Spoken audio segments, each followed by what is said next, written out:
सुप्रभात बच्चों, कैसे हैं आप लोग। हम पढ़ रहे हैं बच्चों पाठ 11 हमारी प्रतिभा हिंदी पाठमाला का सुंदर कमरा। मैंने कल माइंड मैप में बताया था आपको कि कैसे ये जो सुंदर कमरा है वो एक लड़की, जो छोटी सी लड़की है रानी, उसकी कहानी है और कैसे कहानियों के माध्यम से बच्चों को अच्छे जो शिक्षा दी जाती है, अच्छे गुण सिखाए जाते हैं। तो रानी गुमसुम अपने कमरे में बैठी थी।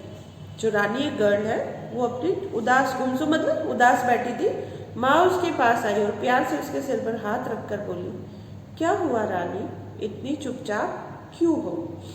तो माँ ने क्या बोला, प्यार से उसके सिर पर हाथ रखा और माँ ने पूछा कि रानी इतनी उदास क्यों हो।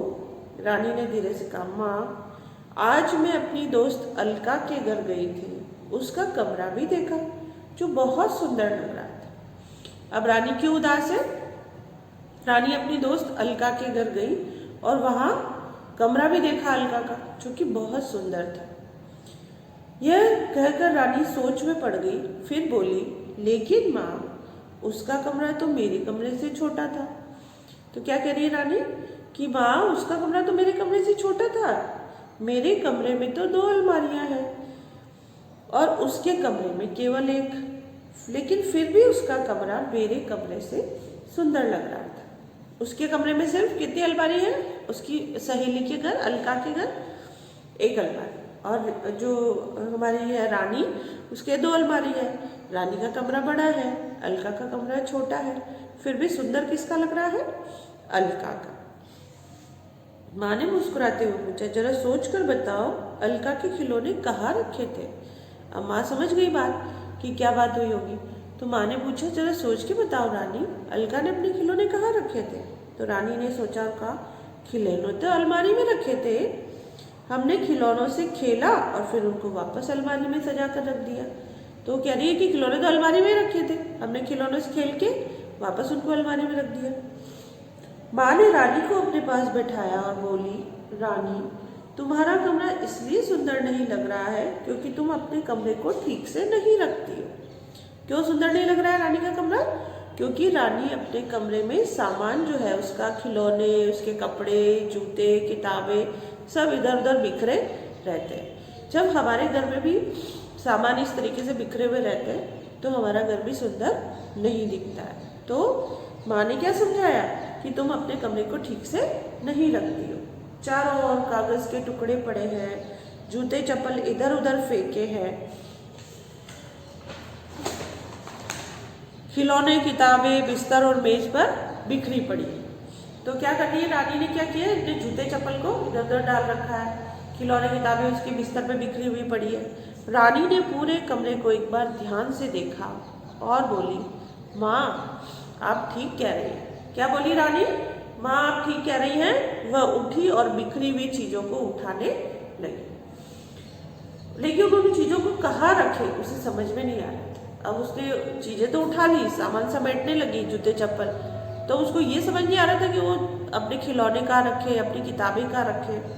तो माँ ने हंसते हुए पूछा, क्या हुआ रानी, इन सब चीजों को मैं कहाँ रखूं। रानी बोली, अब रानी क्या बोली कि मैं इन चीजों को रखूं कहाँ, खिलौनों को तो इस अलमारी में रख दो। माँ ने अलमारी खोलते हुए कहा। रानी ने धीरे धीरे सारे खिलौने अलमारी में सजा दिए। अब आई किताबों की बारी, वो भी दूसरी अलमारी में सज गई। माँ ने लाल पीले रंग की नई चादर बिछा दी और तकिया भी लगा दी। रानी ने माँ की मदद से खिड़कियों के रंगीन पर्दे खोल दिए। खिड़कियों पे जो पर्दे लगे थे वो भी माँ की मदद से रानी ने खोल दिए। बाहर की शुद्ध हवा कमरे में आने लगी और कमरा जगमगा उठा। कमरा एकदम सुंदर हो गया। अचानक रानी ने देखा एक रंग बिरंगी चिड़िया खिड़की पर बैठी और चहचहाने लगी। रानी को लगा कि वह कह रही है, रानी तुम्हारा कमरा बहुत सुंदर है। तो इस कहानी से हमें क्या सीख मिल रही है बच्चों, कि हमें अपने कमरे को साफ सुथरा रखना चाहिए। तो ये रानी और अलका 2 सहेलियों की कहानी है। कैसे एक सहेली का कमरा सुंदर है।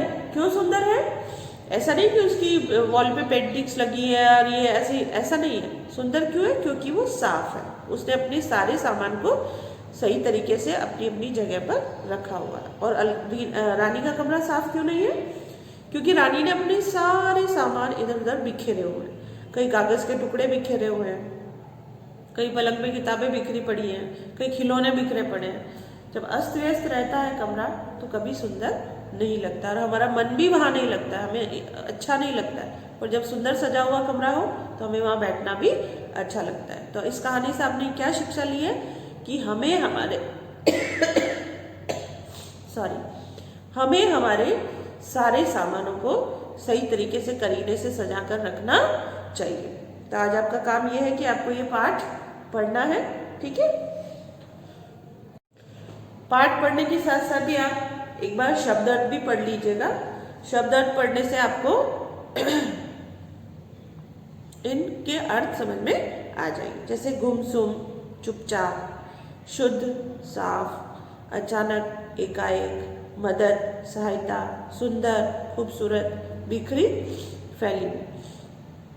तो पाठ पढ़ लीजिए और ये भी पढ़ लीजिए। कॉपी में कुछ नहीं लिखना है, कॉपी में हम कल करेंगे, शब्दार्थ करेंगे, है ना। फिर हम लोग इसके प्रश्न उत्तर भी करेंगे, ठीक है बच्चों।